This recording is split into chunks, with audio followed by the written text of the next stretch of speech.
Seconds away from a statewide blackout last week at the peak of electricity usage. Less than 5 minutes from a crisis. That's one of the headlines we're following as we continue to cover the impact from that deadly winter storm.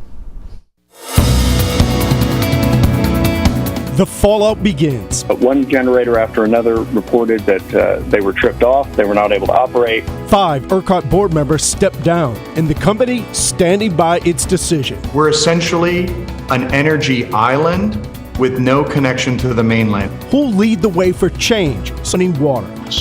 Who's held accountable?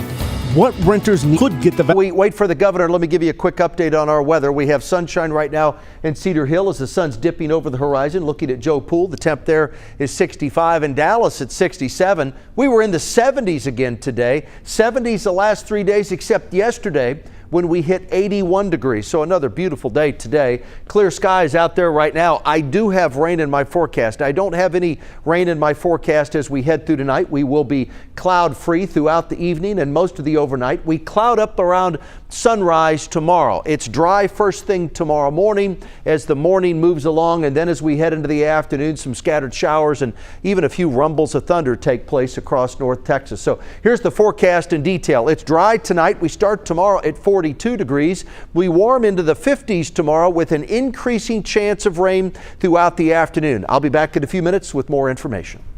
All right, thank you, Pete. You know, any minute now, Governor Abbott will give his remarks about the power crisis. And first, new developments from ERCOT, the agency that manages most of the state's power flow. The agency says we were 4 minutes and 37 seconds away from a total collapse of the power grid last week. Had it happened, the Electric Reliability Council of Texas, 356 generators went offline as the winter storm blew through our state. That tanked power supply when demand was peaking.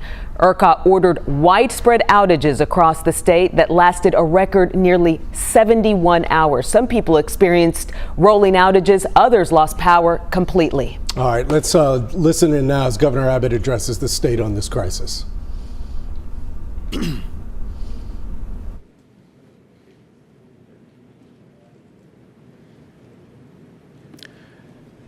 My fellow Texans, good evening from the State Emergency Operations Center.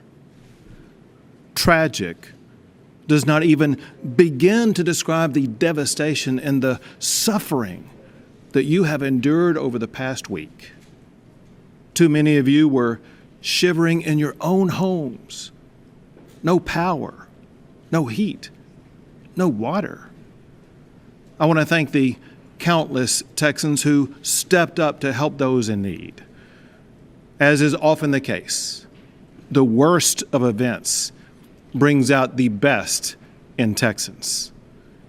For those of you still hurting, I want you to know the state is using every possible resource to fix this problem. Many of you are angry, and you have a right to be. I'm angry too. At a time when essential services were needed the most, the system broke. You deserve answers. You will get those answers. The Electric Reliability Council of Texas, known as ERCOT, manages the flow of power in Texas. Before the storm hit, ERCOT repeatedly assured the state and the public that ERCOT was prepared.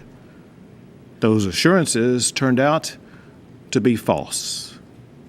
We now know that power generators of all sources were not prepared for this severe winter weather.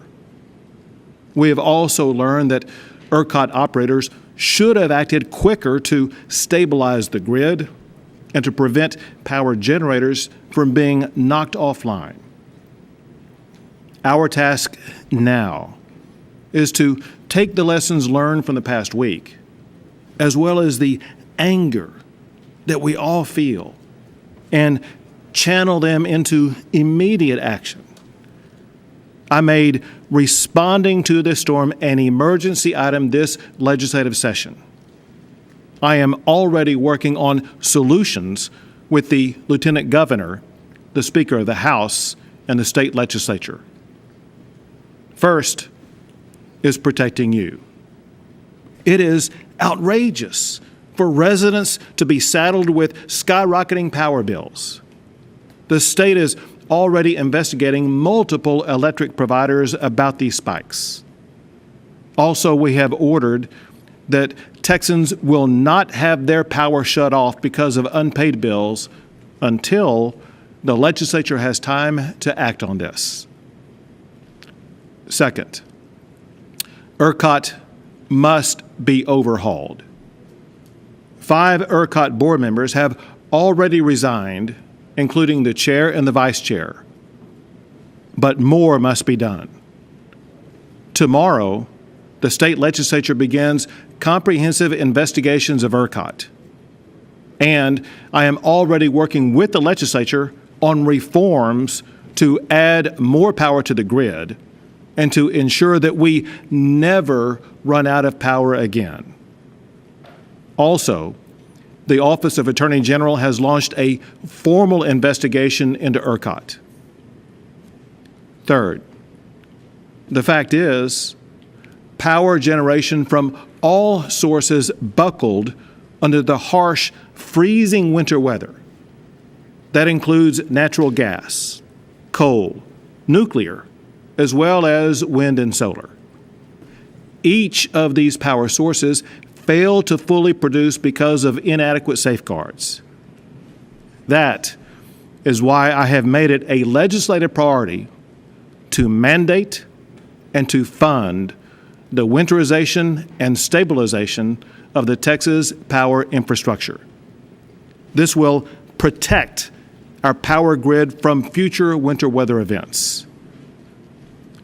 No words can fix what happened or ease the pain that you have endured. But I assure you of this legislative session will not end until we fix these problems. And we will ensure that the tragic events of the past week are never repeated. Your safety is my top concern. And I pray that God continues to bless you all.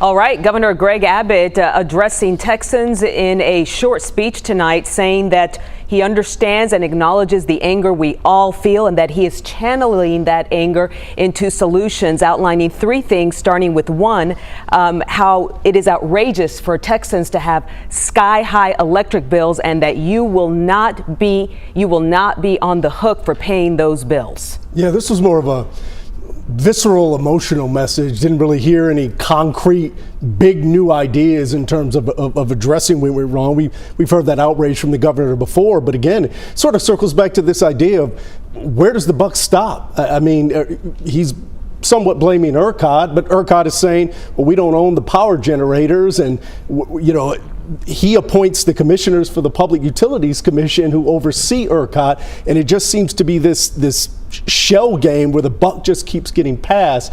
But I guess he took some steps today to say, I'm taking responsibility for what's happening here. Yeah, and let me make clear what he talked about with those sky-high electric bills. Texans will not have their power shut off because of unpaid bills, and he said that he will mandate the legislature fund the winterization of the Texas power system. Yep. You know, the state legislature is expected to begin hearings on ERCOT and the winter storm tomorrow, Chris. Yeah, that's right. We'll get a lot more on that coming up.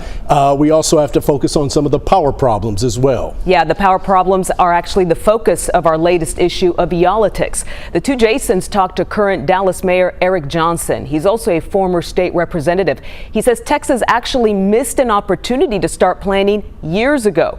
To listen, just point your phone's camera at this QR code to the full episode. And while you're there, be sure to subscribe and leave us some feedback as well. We'll be right back.